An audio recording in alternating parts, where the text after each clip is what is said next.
I was regarded at Harvard Business School as being a communist. This one is a bit of a mystery still, when my first tweet is going to happen. I call it catching the F train. I didn't know marketing. And so this is how I was able to maybe frame this job, which didn't exist.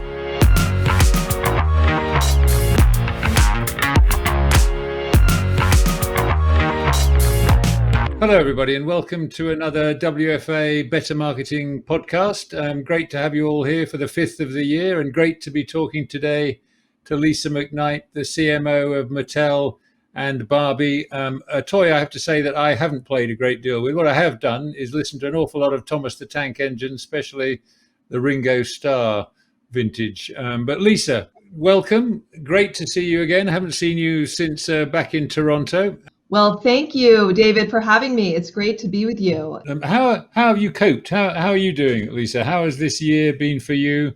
You're looking in great shape. Doesn't look like it's impacted you at all, but I'm sure it's been a tough year. How are you feeling?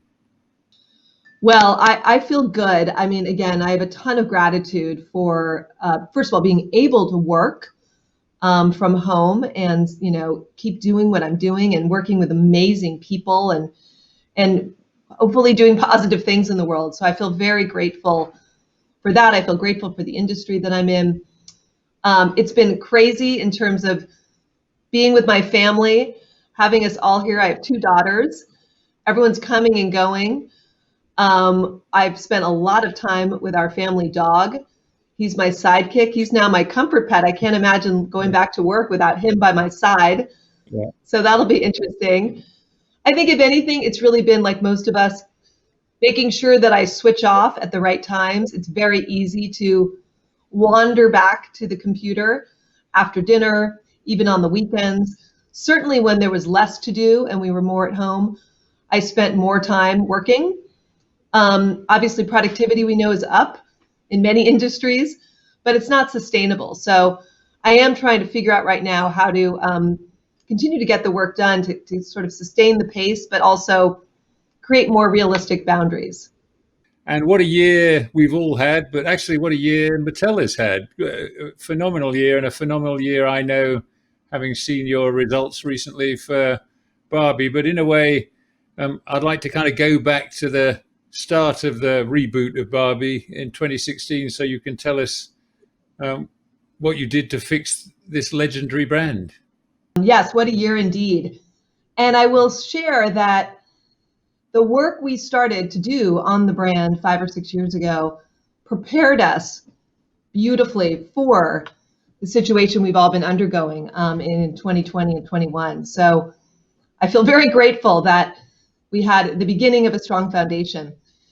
To answer your question, in 2015, 2016, we realized we had an opportunity to modernize and evolve Barbie. The brand was a bit stuck. Certainly our sales were lagging a bit, although of course we've always had a nice fan base with girls in particular. But we weren't liking the playback we were getting from consumer research, especially with parents. They didn't see Barbie as an aspirational gift to give at a birthday party. And the brand and Barbie as a character were not seen as a positive role model. So we knew we needed to dramatically evolve and modernize the brand to be a better reflection of the world that kids see around them today. And that's exactly what we've set out to do. And you did such a brilliant job that I think I'm right in saying that you were on, Barbie was on Time magazine's cover for the endeavors. Can you talk a little bit about what you actually did with the consumer insight and what changes you made to the line? Absolutely. We overturned, if you will, almost every aspect of the brand. Certainly we led with communications because we could affect our communication strategy faster than we could affect our product line. So we immediately went back to the original vision and purpose of Barbie, created by our founder, Ruth Handler, which is to inspire the limitless potential in girls. And we created a beautiful marketing campaign around Barbie as a point of inspiration, showing girls they could be anything, and really grounding Barbie in female empowerment. So that was step one. But the more dramatic evolution was certainly with product. You know, the Barbie doll figure or form factor, you know, is almost like a Coca-Cola bottle. It's something that's been in the line since 1959, and Barbie created the whole fashion doll category. You know, 60 years ago, this 11.5-inch doll form factor didn't exist. So to evolve the product was a big undertaking. We had to overlook or oversee the entire system of play and think about, if we're going to introduce diversity into the line with different body types, different skin tones, different hair colors, different eye colors to better reflect the world around us, how would these dolls interplay with each other? What are the benefits to the consumer? And how do they all work within the system of play? Body type was our biggest undertaking, and that's what got us on the cover of Time magazine. And I loved that headline, which was Barbie on the cover saying, "Now can we stop talking about my body?" Because what we had found was her body was becoming polarizing and a distraction from the bigger conversation around the brand and Barbie as a point of inspiration.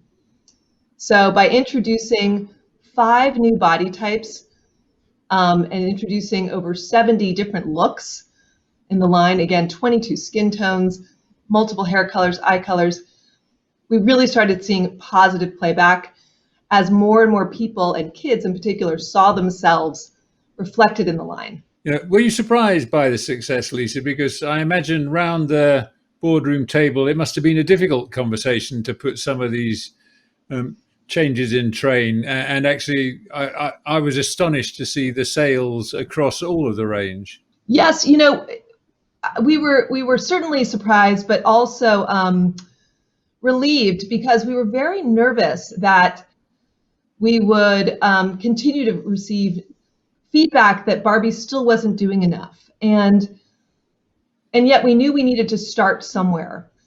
And so we were hoping that we'd get permission to show the progress, recognizing this was going to be a journey. That was the sentiment that we felt, you know, in the beginning of 2016. Obviously, we have much more confidence today, but at the time, we just weren't sure if we were going to be given the permission to begin the journey. We also knew that, as I mentioned, by creating this more diverse product line, we were introducing a lot of complexity to our manufacturing and supply chain. You know, tooling all these different bodies and body parts and making sure the fashions that we design fit interchangeably on all the dolls so kids wouldn't be disappointed. Making sure these new Barbies could all fit in, you know, her dream house elevator, in her convertible. Barbie's got a great life. But, you know, we didn't want to disappoint or disrupt the system of play. So it was very complex, and obviously it was an investment of Mattel to get behind this evolution. And going back to what you said about, you know, this prepared the ground for the last year or so. I mean, I've seen that, you know, Barbie's actually become more socially aware as well and taken on a great role in talking about racism. Can you tell us about that and then how you've managed to manage that impact? Yes, well, so I mentioned the 2 big pillars of our evolution was, you know, evolving our communication strategy and then revolutionizing the product line. Another thing that we did was we started to think about Barbie as a character differently. And we started to invest in content on YouTube where Barbie acts as a vlogger and talks about her feelings and if she's having a good day or a bad day, and shows her audience that she's not perfect. And she's feeling a lot of the same things that we're all feeling. She's got empathy. And we started that also a few years ago, and that really has helped us during not only the pandemic, but also amidst all of these social conversations and social unrest, particularly around racism, that's come to a head over this past year. And that allowed Barbie to, in a family-friendly, kid-appropriate way, start having these conversations I'm incredibly proud of one of our episodes that we aired last fall, where Barbie and one of her best friends, Nikki, talk head on about racism and the racism that Nikki experienced, when they were at school together. And again, it was done in a way that was accessible, approachable, and also, we hope, provided conversation starters for families to talk about this very important subject.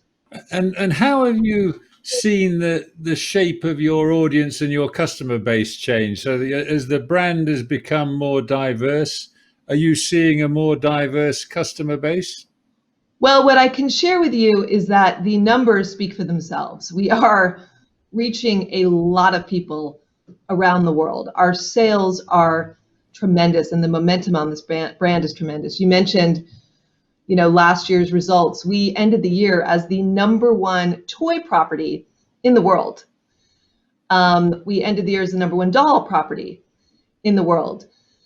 The Barbie Dream House was the #1 toy sold in the United States. Our best-selling fashion doll was Barbie in a wheelchair. So I share this because the reach is certainly growing, and I've got to believe that the audience is expanding as a result of that. Yeah, which is wonderful to see. And I think the other thing, when I was preparing for this, I've also seen is you've been very strong about the need for kids to keep playing and enjoy themselves, and provided all sorts of resources to help people through the pandemic via a shift in content strategy. Can you tell us about that and how that's worked for you? Well, certainly when we all started to go into lockdown and shelter in place, after we focused on our employees and made sure everyone was safe and felt cared for and was set up to work from home, we of course started focusing on our consumers and wanting to make sure that we were providing comfort for them. It was a scary time, certainly for kids. Not only were they out of school and isolated, but the news headlines were daunting. And so we really invested as a company, Mattel-wide, in content to encourage kids to be kids and to keep playing. And we found that parents embraced that as well. The toy industry at large had a great year last year because family trips were canceled, birthday parties were canceled, and families were spending more time at home. And they really appreciated the imaginative, open-ended toys, certainly in the industry, but definitely, Mattel toys. Interestingly, our games business did very well in the beginning, and then all of our categories followed, including, of course, dolls. But back to content, we tried to create content that certainly tied back to our products, but also, again, broader content that became a great resource for parents when they were looking for activities to do at home with their kids. Which has been great to see. But as we've had these conversations this year, obviously we've talked about the things that have accelerated because of the pandemic, the digitization of everything, diversity and inclusion in and of itself as well. And again, I think, in your newer line, which you oversee, Creatable World, you're reflecting that as well. For those that don't know Creatable World yet, can you talk to us a little bit about what you're doing there? Oh, I'm so glad you brought up Creatable World. This is a product line that we're so proud of, where we're questioning stereotypes. And the line was rooted in consumer insights. When we talk to kids, they don't want toys to be labeled by gender in particular. They don't want to be told what toys they can play with. They don't want to have rules necessarily. They just want to play and express themselves, especially in the doll category. So we were excited about the idea of sort of questioning and pushing the envelope around what a doll is and who a doll is for.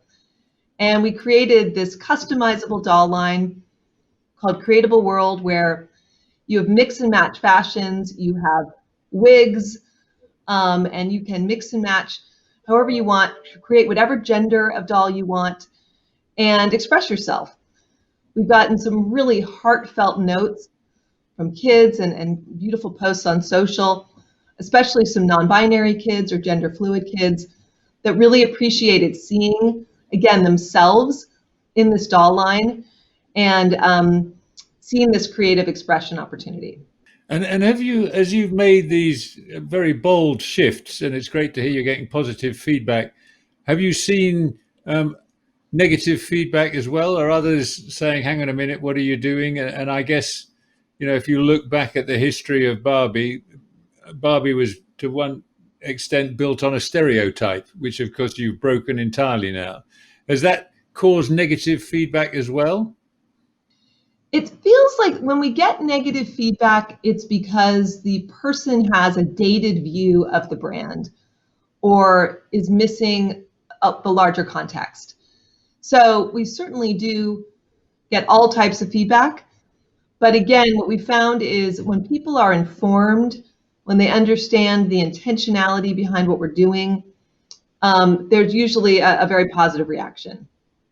Which is fantastic to hear. I mean, over here in the UK, we've seen some fairly negative social media around the race issue, particularly attached to sports people, which is always depressing to see. But great to know that kids are growing up, learning about and understanding these things in a very different way. So when I look at the purpose of Mattel, which I also love, this notion that, you want the next generation to explore the wonder of childhood and then reach their full potential. Does that drive your activities? And how do you keep the North Star of the purpose in building the brand? Yes, it is so important for us to create purposeful brands and purposeful play experiences. When you think about dolls, what's really exciting is we're able to reflect, again, the world that kids see around them. So we have a great opportunity to shine a light not only on all different types of people and all different types of beauty, but also we've had really great success with shining a light on women in particular that are breaking boundaries. We have a really exciting product line called Inspiring Women. And we create what we call likeness dolls, where we actually create a doll in the likeness of a real person.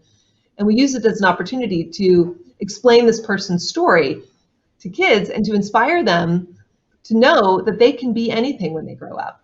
Because look at these amazing accomplishments from these other women.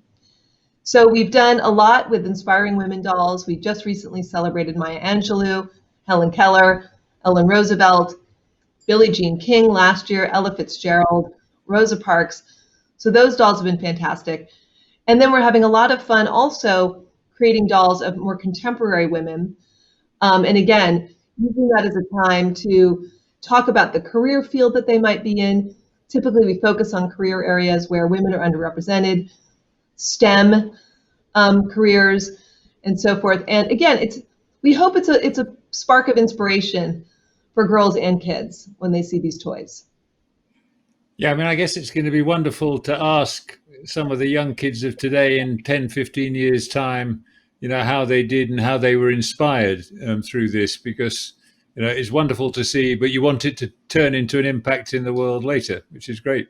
Can I ask you a kind of strange question? I remember, I think I'm going to say fondly, because I do remember it, the introduction of Ken. So what's happened to Ken in all of this? Well, we love Ken. Ken has been in the line for 60 years. Ken just celebrated his 60th in March. And Ken is part of pop culture. He has also evolved. He's now in multiple body types, all sorts of different hairstyles. We have a man bun Ken, which we love. He certainly gets spoofed a little bit on some of the evening talk shows. But Ken is fun, and Ken is a great friend to Barbie. Presumably not a massive uptake of sales of Ken at the same time as you've grown Barbie. I mean, I really don't know. I didn't research that, so forgive me for asking. Oh, yeah. Well, no, I would say, literally almost every aspect of the Barbie brand and business is performing well. So Ken is certainly up in sales. But relative to the size of Barbie, Ken is a very small percentage of the overall business. Yeah, well, I think you need to work on Ken. I think the next generation of the growth is going to come through Ken. Let's see. Perhaps we can turn to Mattel more from a kind of corporate standpoint, because I know that the citizenship agenda, which you really represent through the activities you're doing with Barbie, is a strong one. And I think you've been doing some great philanthropic exercises as well. I mean, how is that landing amongst your colleagues? Is that an important part of your recruitment process? Yes, it's such a great topic. Not only is social impact something that we all believe in at Mattel, but you're so right. It is such a great tool to inspire our employees and for recruitment. I think in today's day and age, everyone wants to work for or purchase and buy into brands that share their values. So it's been really important for us to be more overt and intentional about what our beliefs are and what our values are. And we've been making great progress. I'm very proud Mattel recently made a commitment to sustainability by 2030 to ensure that all of our products and packaging are made from 100% recyclable materials.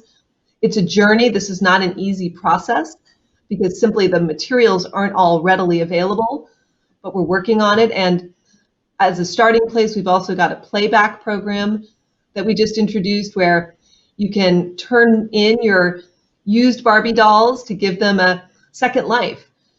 And there's many other things that we're working on as a company around diversity, inclusivity, empowerment, equal opportunity.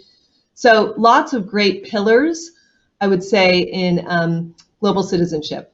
But I see back in April, you announced the launch of the first ever Matchbox toy, which is entirely carbon neutral in production, which is, of course, appropriately a Tesla Roadster, which we'll all be able to get our hands on next year. The toy, I mean, not the car. Yeah. But presumably the impact on supply chain and the impact on the way you make things is fairly profound. So this shift by 2030 is a big, bold one, isn't it? I mean, that's a tough call. It's a big, bold one. And I think, if you don't put big, bold goals out there, you'll never, dream big. So we wanted to do that. We all aligned against that. And, we're all going to do the best we can towards that goal with what's available to us. Supply chain, as you said, is very complex.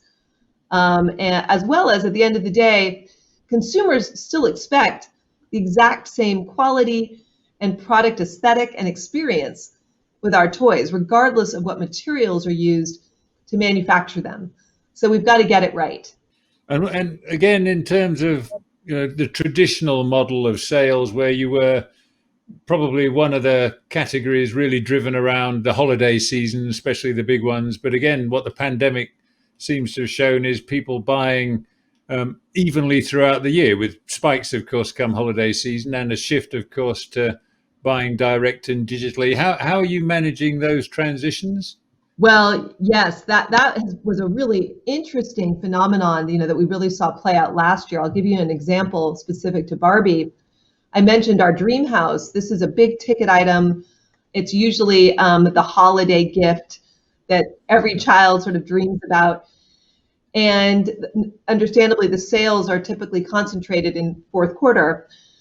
Because everyone was sheltering in place, because parents wanted to indulge their children since there were no vacations, there weren't big birthday parties, we saw search increase in the spring for the dream house. And our team, mobilized quickly to channel that. And we started to increase with our retail partners sales of the dream house. And the sales just took off.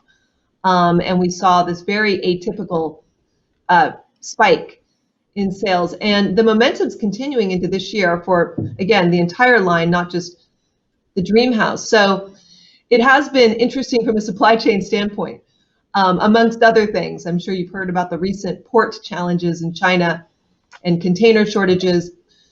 So I really applaud our supply chain team. And again, we've got great relationships with our retail partners. Our commercial teams are all over it, but it's been challenging to keep up with the demand. And as you plan forward, again, when we were talking with Ivan Pollard, we were talking about some of the learnings for marketeers that have been driven by the pandemic. How has this impacted your market planning as you look forward at the marketing calendar? What lessons have you learned that others could benefit from? Well, again, the toy industry is typically quite seasonal. And we certainly do most of our volume, again, in the all-important fourth quarter or holiday season. But we found, like I said, that the business flattening out a bit. There's still going to always be a peak in the fourth quarter, but we are seeing sales increase throughout the year. So we've realized that we need what we're calling an always-on media strategy. And not only is that important to take advantage of sales, but also I think it's important to always be connected to your consumers. At the end of the day, we go where our consumer goes. So we've got to have a constant presence, whether it's through social, YouTube, direct advertising, you name it. Always on, I would say, is sort of our new model. And obviously the content strategy that has been driven has given you some great programming as well, which in and of itself seems to be a good revenue generator. I mean, how do you work across the company to shift learning around? Is everybody going always on? Are the masters of the universe, the toys, not the investment bankers, using the same learning? Yes, we've got a really impressive business analytics and global insights team, and there's lots of best practice sharing and readouts around shopper behavior, around media mix analysis, the market dynamics, etc. So we do a pretty good job of sharing all those learnings. Now, obviously, our brands are sized differently, therefore our budgets are different. So certainly there are some smaller brands where we've got to be more choiceful about where we're investing and can't necessarily have that steady drip of advertising, if you will, year round. But for the most part, there is always constant communication, I would say, on YouTube, constant content being refreshed on social, etc. So, one thing we're really keen on in these videocast podcasts, Lisa, is to think about what marketeers should have top of their mind as they look to the next 2-3 months. What's top of your mind, and what do you think everybody else should be thinking about? Well, again, at Mattel, our strongest resource is our employee base. And I would say that right now, empathy, employee well-being are two topics that are very top of mind. Empathy, of course, is broader, and we need to think about empathy relative to our consumers, how families, kids are feeling, how can we help them provide comfort, provide solutions, provide entertainment. And then for our employees, with all of this uncertainty, there's certainly some anxiety. How do we promote positive well-being and wellness? It's a very big priority for the company. We've provided a lot of resources for our employees. We're encouraging everyone to take out time for themselves, for thinking time, personal time, creative time, taking a break from Zoom. But it's something that we're constantly discussing, because if our employees aren't thriving, then we're not thriving as a company. Yeah, great to hear. And I know the world is in different stages of lockdown, and therefore the whole notion of remote working is seen slightly differently. What's the Mattel take on how work will move forward? Are you going to see more of your colleagues spending more time working from home, or are you up the everybody back to the office end of the spectrum? Well, I think we're certainly excited to return to work and get folks together. We are a very creative, collaborative organization. We build things. We want to touch and feel our product again and our toys, but we also are appreciative of the need to be flexible, as well as the fact that this is walking before we're running. Everything is continuing to change region by region, day by day. So right now, we are starting to open up some campuses in different geographies where That's happening, around the region. We're gradually returning those employees to work. We're doing it as a phased approach. We're working, in the office a few days, back at home a few days. And we're kind of going to continue to learn and iterate. We have not announced plans for next year because it's too hard to plan right now. So we're just asking everyone to be patient, and everyone's doing the best they can with the information that they have available, and we'll see how it goes. But I would imagine we will have some kind of a flexible work experience in the future. And I love the notion that you've got empathy top of mind when it comes to your colleagues, because, as I've engaged with many companies, I've seen all sorts of different models of how people are thinking about this. But, one thing you can see globally is the impact on all of our well-being that the pandemic has had in ways as yet unseen. And actually tracking that, I think, is really crucial. So how do you work with your HR colleagues to keep your finger on the pulse of how your team are doing? Well, we've got an amazing HR team, and what I keep trying to also remind myself is that here they are needing to stand up all these approaches and tools and create resources for all of us and be this bedrock, and yet they're all human beings too, going through their own personal, challenges. So we've been very empathetic of our HR team.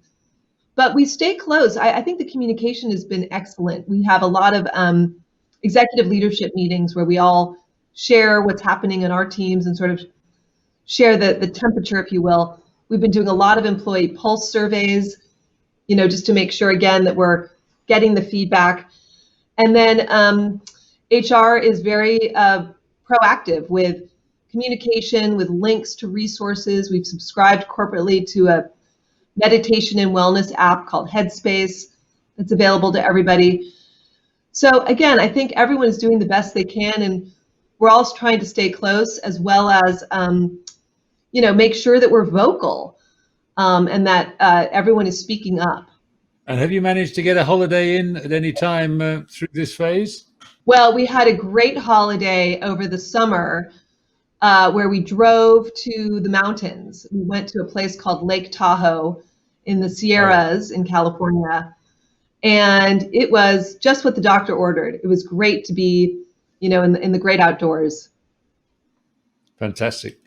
And can I ask you the question we ask of everybody is, who else would you like to see interviewed in this series? Have you got any thoughts you'd like to share with us?